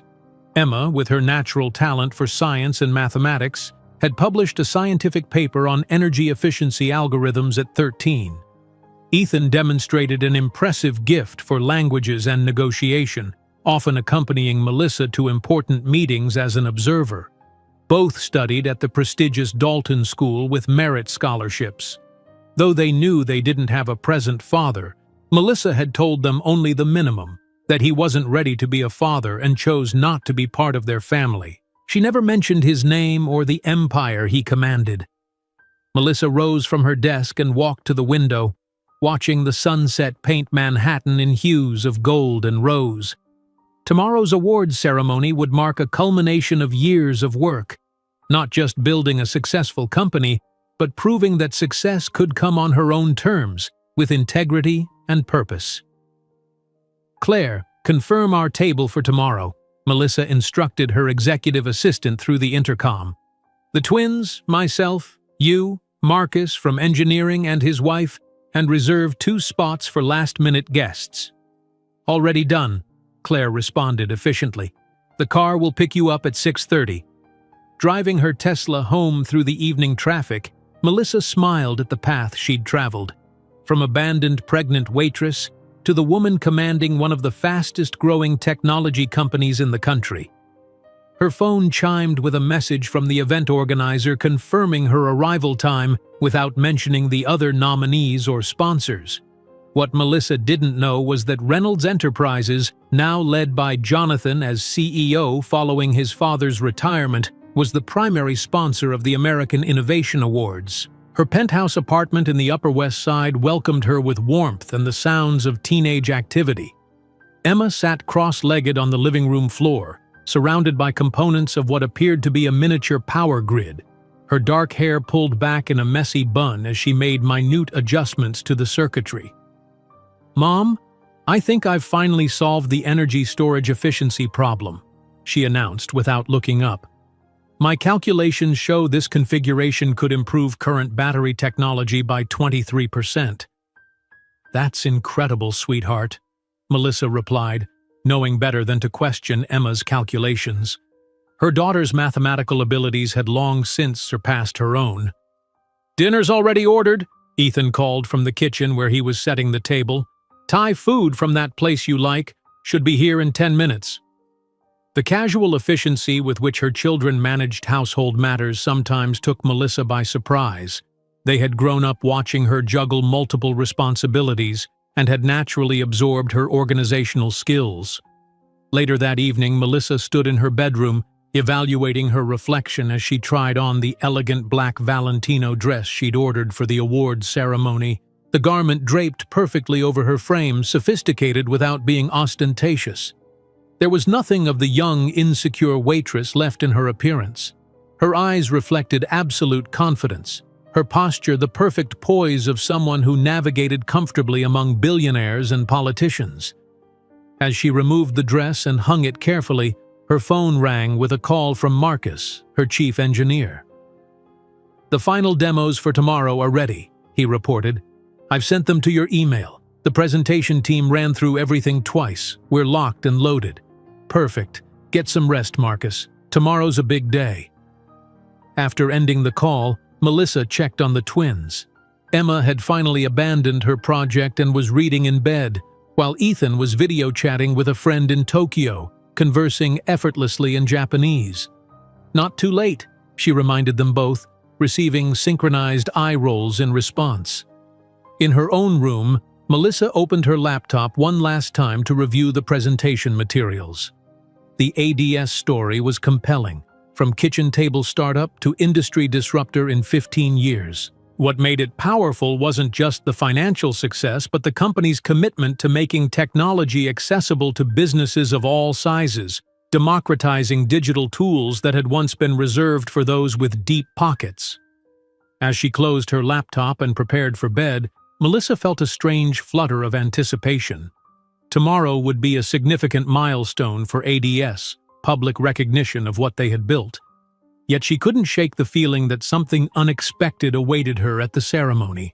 Morning arrived with the organized chaos of a household preparing for an important event. The twins moved with unusual efficiency, both understanding the significance of the day. Emma had traded her usual casual attire for a tasteful navy dress, while Ethan fussed with his chosen blue tie in front of the mirror. "Do you think we'll win?" Emma asked over breakfast, uncharacteristically showing a hint of nerves.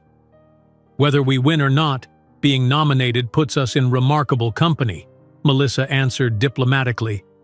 "But between us, yes, I think we have an excellent chance." The day passed in a whirlwind of final preparations. By 6:30, the three Andersons were in the back of a luxury car heading toward the Plaza Hotel, where the awards ceremony would take place. The twins gazed out the windows at the city lights beginning to sparkle as dusk settled over Manhattan. "There's a holograms display at the entrance," Ethan noted as they approached the iconic building, spotting the elaborate welcome installation with the award logo. "Observe everything," Melissa advised as they stepped from the car. "One day you'll be running events like this." The grand ballroom of the Plaza Hotel had been transformed into a technological wonderland for the occasion. Interactive displays showcased innovations from the nominated companies, while New York's tech elite mingled over champagne and appetizers. Melissa moved through the crowd with practiced ease, introducing the twins to industry leaders and accepting congratulations on their nominations. Across the room, Jonathan Reynolds conversed with a group of executives, his Rolex catching the light as he gesticulatively animated some point of business. At 42, he carried the confidence of someone who had never known true failure, though Reynolds Enterprises had struggled in recent years to adapt to the technological market. As Melissa explained the potential of ADS's new artificial intelligence platform to a group of investors, she was unaware that the moment that would change everything was mere minutes away.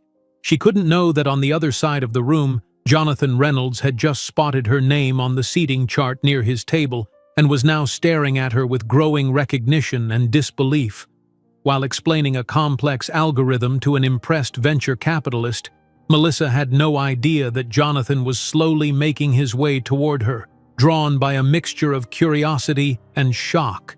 She couldn't anticipate that in less than 24 hours, her world would collide with the past she had left behind, or that the man who once told her she was nothing would soon be left speechless by the empire she had built without him. The crystalline notes of champagne flutes clinking together mingled with polite laughter as Melissa navigated through the grand ballroom of the Plaza Hotel. The space glowed with soft amber lighting that complemented the technological displays scattered throughout the room.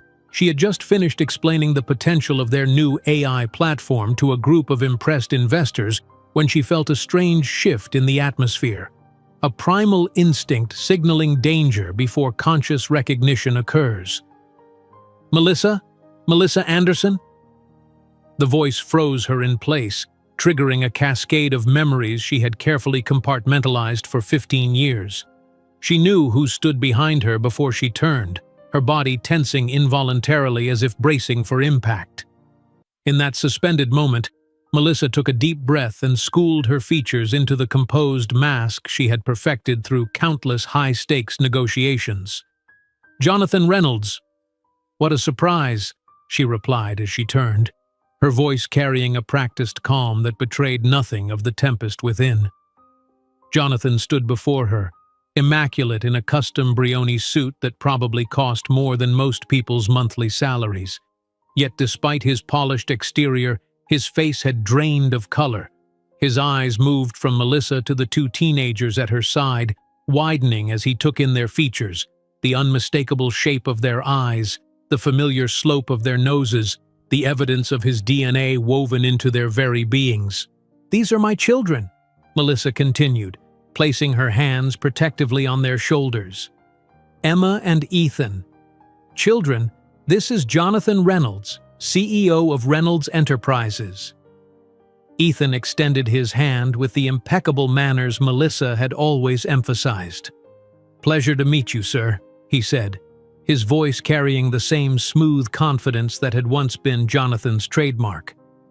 "Your company is the one that lost 22% of market value in the last quarter due to the failure in digital transition, correct?" Emma asked with genuine academic interest, her head tilted slightly as she accessed the business news she consumed like novels. The silence that followed was thick enough to cut. Jonathan seemed incapable of formulating a response, his gaze fixed on the teenagers who were clearly his children, the living embodiment of the problem he had once tried to erase with a checkbook. "Anderson Digital Solutions," he finally managed, his voice strained as comprehension dawned in his eyes. "It's your company?" "Yes," Melissa confirmed, a hint of satisfaction creeping into her voice despite her best efforts. "We're nominated for Company of the Year tonight." Jonathan opened his mouth, closed it again, then finally found words. "I didn't know." "Now, if you'll excuse us," Melissa interrupted smoothly, "we need to find our table." As they walked away, Emma glanced back curiously. "Mom, why was that man looking at us like that? Did you used to work for him or something?" "Not exactly," Melissa replied, steering them toward their assigned table. "We knew each other a long time ago." The awards ceremony began promptly at 8 o'clock, the master of ceremonies welcoming the attendees with practiced enthusiasm. From her prime table near the front, Melissa could see Jonathan seated at the sponsors' table, his face still pale as he mechanically performed his duties. Several times during the opening remarks, she caught him staring at the twins, his expression a complex mixture of shock, recognition, and something that might have been regret. The evening progressed through appetizers and main courses, with awards presented between servings. Melissa maintained her focus on the ceremony, engaging warmly with those around her table while steadfastly avoiding eye contact with Jonathan. The twins, sensing something significant but unsure what, observed the dynamics with the perceptiveness that had always characterized them. Our next category is Innovative CEO of the Year, announced the presenter, a well-known tech journalist. These leaders have demonstrated exceptional vision, transforming their industries through bold innovation and strategic foresight. Melissa's table companions gave her encouraging smiles as the nominees were displayed on the large screens around the ballroom. When her name was announced as the winner, the applause was immediate and enthusiastic. With a reassuring squeeze to the twins' shoulders, she made her way to the stage, her Valentino dress flowing elegantly around her. Jonathan, seated in the front row in his capacity as primary sponsor, looked as though he might be ill. This close, Melissa could see the fine lines of strain around his eyes, the slight loosening of skin beneath his jaw, signs of aging that hadn't been evident from a distance. "Thank you for this tremendous honor," Melissa began, her voice clear and confident as she addressed the ballroom. 15 years ago, I was a waitress pregnant with twins, abandoned by the father of my children who told me I was common enough to make it in his world. A hushed silence fell over the room. From her vantage point on stage, Melissa could see Jonathan physically recoil as if struck. She hadn't planned to reference their past, but standing there, seeing him in the front row, the words emerged with a life of their own. "That abandonment was the best thing that could have happened to me," she continued, her smile genuine now. "I built Anderson Digital Solutions literally from zero. Today, we manage digital solutions for more than 15,000 businesses in 28 countries, and our market valuation surpassed $2.8 billion last week." The audience applauded while Jonathan remained motionless, the color continuing to drain from his face. "And my children?" Melissa's voice softened with pride. "Emma has just been accepted to a special summer program at MIT at 14 years old. Ethan speaks 5 languages and recently won the National Junior Debate Championship." More applause.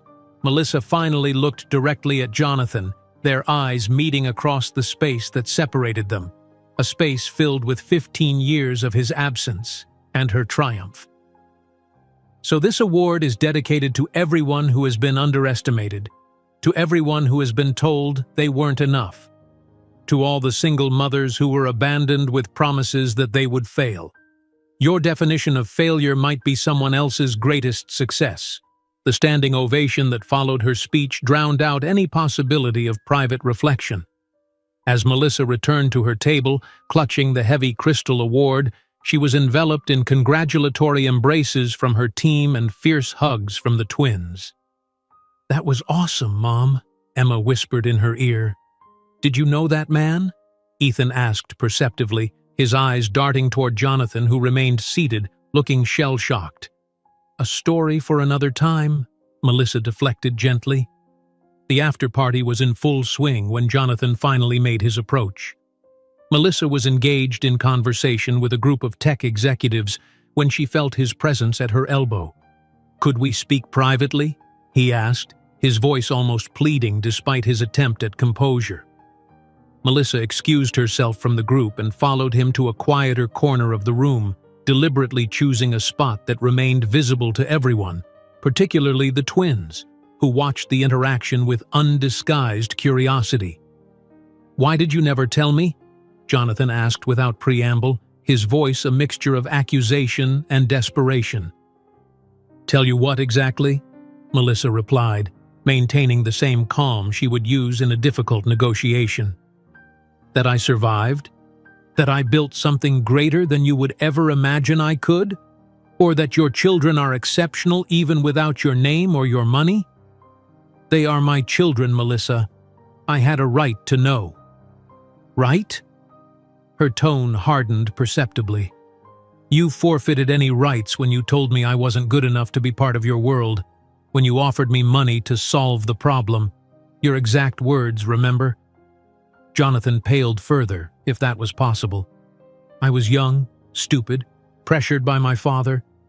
And I was a pregnant waitress with twins, abandoned and alone." She cut him off cleanly. "I'm not interested in your excuses, Jonathan. I don't need them. I don't need anything from you." At that moment, Emma approached, unaware of the tension crackling between the adults. "Mom, the CEO of Google wants to talk to you about that potential partnership." Jonathan looked at his daughter with undisguised longing and desperation. "Emma, I would very much like to get to know you and your brother better. Perhaps we could—" Emma looked at him in confusion, then at her mother. "Know us better? Why?" Melissa intervened gently. "Emma, dear, Mr. Reynolds is your biological father." Emma's intelligent eyes widened momentarily, then narrowed in analytical assessment as she studied the man before her. "Oh, the one who abandoned us before we were born?" Jonathan flinched as if he'd been physically struck. I made a terrible mistake. If you would give me a chance." "You know," Emma interrupted with surprising maturity, "Mom always says we should learn from mistakes, not live trapped by them. I think you're a mistake from which we've already learned everything we needed." With that declaration, she turned to her mother. "Shall we? Mr. Pichai won't wait forever." As they walked away, Jonathan remained rooted in place, watching the family that could have been his, now more successful, more accomplished, and completely beyond his reach. Later that night, as they rode home in their car, Ethan finally broke the silence. "So that was our father?" Melissa nodded, studying their faces for signs of distress. "Yes. I'm sorry you had to find out that way." "Why didn't you tell us who he was before?" Emma asked, not accusingly but with genuine curiosity. "I told you the essential truth, that he wasn't ready to be a father and chose not to be part of our family. His name, his position, those seemed irrelevant to who you are." Ethan nodded slowly. He looked sad, like he regretted it. "Perhaps he does now," Melissa acknowledged. "People often regret the true cost of their choices only when the bill finally comes due." "Are we supposed to have a relationship with him?" Emma asked practically. "That's entirely your choice," Melissa assured them. "You're old enough to make that decision for yourselves. I won't stand in the way if you want to know him, but I won't push you toward him either." As they pulled up to their building, Emma suddenly smiled. "You know what's kind of awesome? He abandoned you because he thought you weren't good enough, and now your company might actually acquire parts of his failing one. That's like the ultimate revenge." "Business isn't about revenge, Emma," Melissa corrected gently as they entered the elevator. "It's about recognizing opportunity and value." But as the elevator doors closed, she couldn't entirely suppress the small, satisfied smile that tugged at her lips. After all, she was only human. While they moved upward toward their penthouse, Jonathan Reynolds remained at the Plaza Hotel bar, staring into his untouched scotch, watching his world unravel with the realization of what he had thrown away 15 years ago. Not just the woman who now commanded the respect of the entire tech industry, but the extraordinary children who wanted nothing to do with the father who had rejected them before they were even born. The American Innovation Awards became the talk of New York's business circles within hours of the ceremony's conclusion. What had begun as a prestigious industry event transformed into something far more sensational after Melissa's acceptance speech went viral. By morning, clips of her pointed references to being abandoned while pregnant circulated widely on social media, with business insiders quickly connecting the dots to Jonathan Reynolds, whose visible discomfort in the front row had been captured by multiple cameras. 3 days after the event, Melissa sat in her office reviewing the latest analytics for their new AI platform when Claire knocked on her door. "You might want to see this," her assistant said, placing the Wall Street Journal on her desk. The headline made Melissa pause. "Tech CEOs rise from abandoned single mother to billionaire entrepreneur." The feature article meticulously chronicled how Jonathan Reynolds had abandoned her 15 years earlier and how she had built one of the country's most successful tech companies entirely on her own. The piece was remarkably well-researched, including quotes from former colleagues who remembered Jonathan's relationship with the pretty waitress and Melissa's subsequent struggle as a single mother. "How did they piece this together so quickly?" Melissa asked, scanning the article. "Apparently your speech sparked a frenzy of investigation," Claire replied. And several former employees of the Daily Grind were happy to share their memories. Melissa sighed, setting the paper aside. Schedule an emergency meeting with PR. This isn't the kind of publicity I want defining our brand. Across town in his Upper East Side apartment, Jonathan stood motionless by the floor-to-ceiling windows, his reflection ghostly against the Manhattan skyline. The untouched glass of 18-year-old Macallan in his hand caught the morning light as his phone rang for what seemed like the 100th time. The caller ID showed Reynolds Enterprises, board chairman, but Jonathan made no move to answer. What could he possibly say to explain the PR nightmare unfolding around him? After the Wall Street Journal piece, other publications quickly followed with their own angles. Business Insider published how Reynolds Enterprises CEO lost the billion-dollar talent he abandoned, while the New York Post went with the more sensational, "You're nothing without me. Tech CEO proves ex-dead wrong." Each new headline drove Reynolds Enterprises' stock down further, with shares plummeting 8% in 3 days. The personal fallout was equally devastating. Catherine Wells, the Boston socialite he'd been engaged to for 11 months, had left a terse voicemail at 3 in the morning. "I can't be associated with this. The ring is with your doorman. Don't call." Her family's old money connections had been a significant factor in several recent development deals. Those were now in jeopardy too. His father had been the worst, though. Theodore Reynolds, 82 and supposedly retired to Palm Beach, had called raging with a vitality that belied his age. "Fix this disgrace immediately," he'd demanded, his voice carrying the same intimidating authority that had shaped Jonathan's entire life. The Reynolds name means something in this city. Jonathan set down his glass and picked up his phone, scrolling to a number he'd obtained through his executive assistant. His finger hovered over Emma Anderson's LinkedIn profile. She hadn't accepted his connection request, but her profile was public, filled with academic achievements that made his chest ache with a strange mixture of pride and loss. His son's profile was more limited, but even the brief description showcased linguistic talents and leadership roles that seemed impossible for a 14-year-old. After several false starts, he typed a message. "Emma, I understand your reluctance to connect. I made a terrible mistake 15 years ago, one I regret more than anything in my life.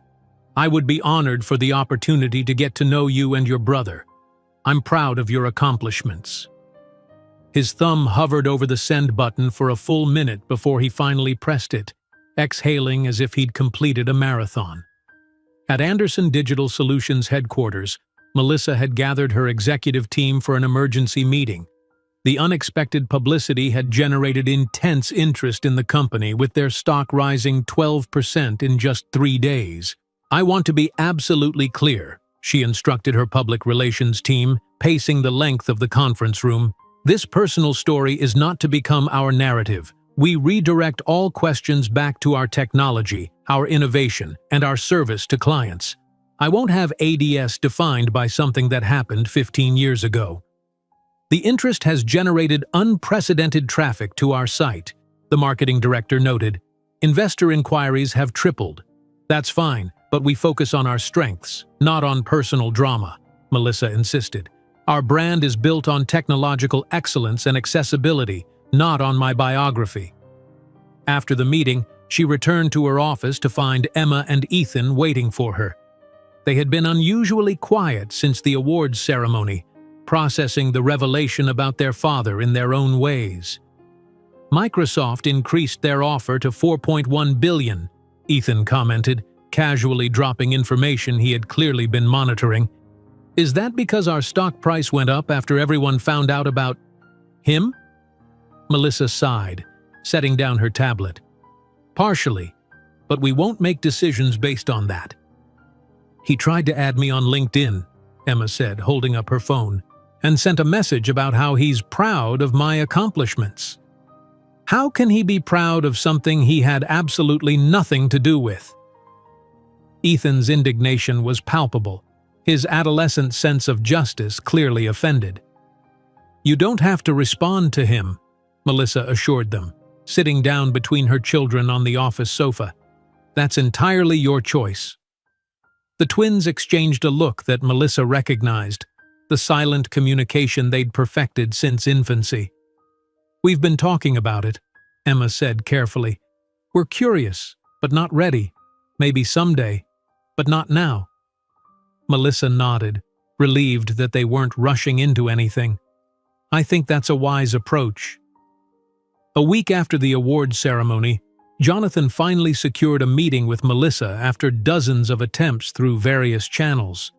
They agreed to meet at a neutral cafe in Midtown, away from both their corporate headquarters and the prying eyes of industry insiders.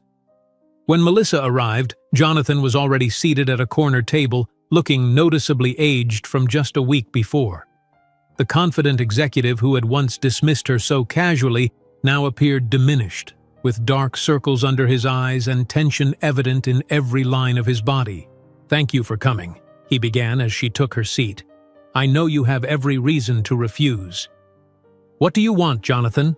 Melissa asked directly, declining the offered menu with a small shake of her head. "I want to be part of their lives, Melissa. They're my children."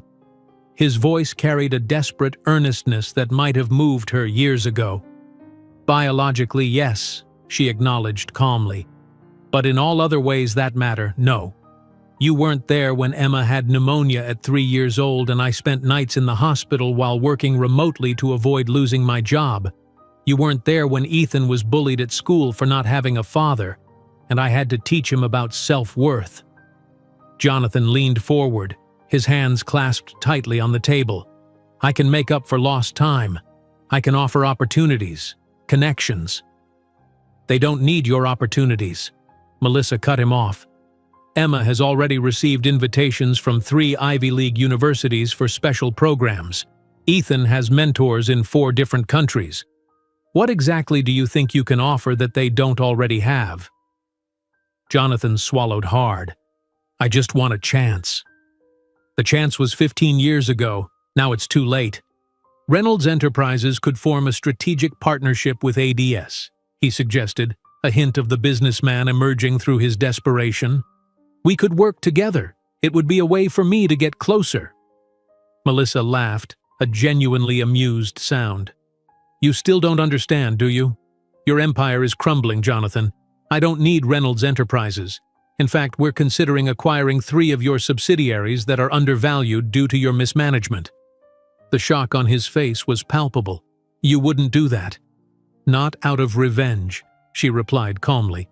"For business strategy. It's exactly what you taught me 15 years ago, that feelings have no place in business." As she rose to leave, Jonathan made one final desperate attempt. "At least tell me how I can be part of their lives, even minimally." Melissa paused, looking at him directly. "Emma and Ethan are intelligent, independent young adults. If they want to know you, they'll decide for themselves. I won't interfere with that choice. But don't expect much, Jonathan. They grew up knowing it's possible to build an extraordinary life without you."